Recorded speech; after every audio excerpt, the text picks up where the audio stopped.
Welcome to Uncomplimentary, a production of Theology Thursday. I am joined as ever by my intrepid friend and colleague, Pastor James Smith of Saron Lutheran Church in St. Joseph, Michigan, and I am Pastor Chris Laughlin of Emmanuel Lutheran Church in Allegan, Michigan. How are you, Pastor James?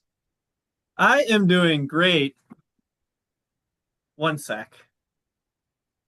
Yeah, go away. I'm trying to record a award-winning show here with my friend that talks about Jesus.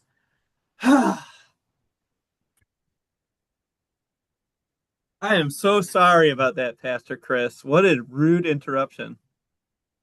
Um, Pastor James, have you read the reading for today?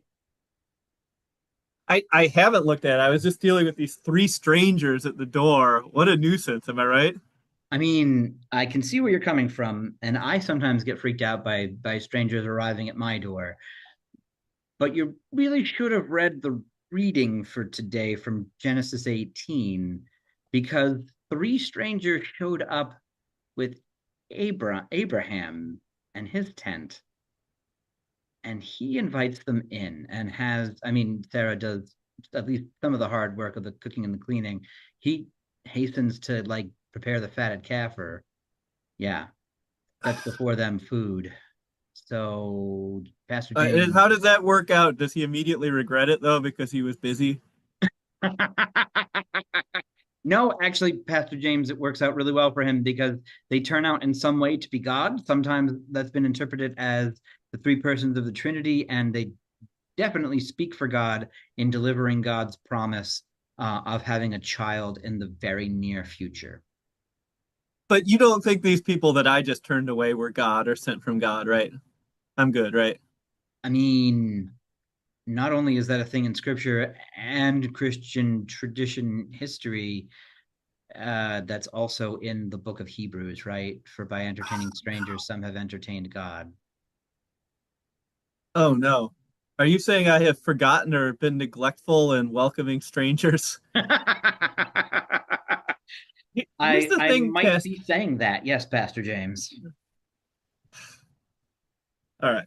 I'm going to let the viewers in on a secret. There weren't strangers here. I know you're shocked, but I do think this is a real thing, right? That sometimes, whether we're at home or at church or even our country, we struggle with this all the time, how to welcome strangers because they're strangers. We don't know who's coming in.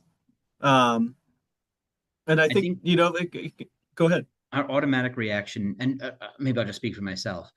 Who's at my door? Why is somebody knocking on my door? Nobody knocks on my door. You don't like that. I mean, and most of the time it's either my next door neighbor or some kid selling something, which is both of which are fine. I mean, although most recently it was Surf Internet wanting me to buy their internet. But yeah, I mean, I get apprehensive when somebody I'm not expecting shows up at my door, and especially if I see it's someone I do not know. Right. Strangers at the very least can be inconvenient and at the most can be a threat. Dangerous. Um, but I think what this story reminds us is that sometimes strangers are also sent by God, and that's a challenge for us. Is not just to focus on the inconvenience or the threat, but who are we welcoming? Because sometimes, as Hebrews says, in welcoming strangers, we really do entertain angels.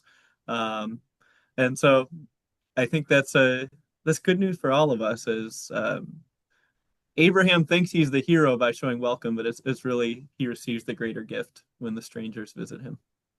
Well said, Pastor James.